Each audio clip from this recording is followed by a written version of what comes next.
Ytong-Steine. Vielseitige Helfer auf der Baustelle. Willkommen zu unserem heutigen Bauprojekt. In diesem Video zeigen wir dir, wie vielseitig und praktisch Ytong-Steine auf der Baustelle eingesetzt werden können, besonders bei Ausbesserungsarbeiten und individuellen Anpassungen. Warum Ytong-Steine? Ytong-Steine sind auf Baustellen äußerst beliebt, da sie sich durch ihre einfache Bearbeitung auszeichnen.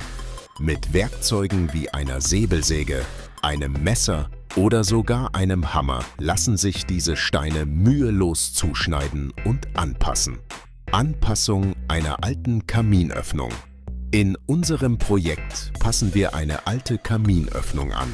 Dabei wurden bereits Kabel verlegt, um einen WLAN-Router zu installieren. Am Ende entsteht ein maßgeschneidertes Regal, das sich harmonisch in den Raum einfügt. Die Flexibilität der Ytong-Steine ermöglicht es, präzise und effizient zu arbeiten.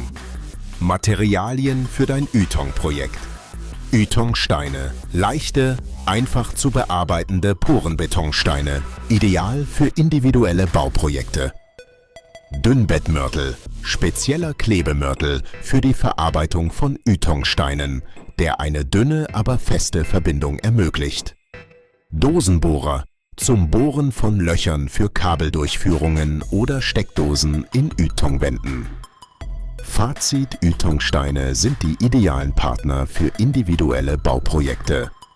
Ihre einfache Handhabung und Vielseitigkeit machen sie zum bevorzugten Material für Ausbesserungen und Anpassungen auf der Baustelle.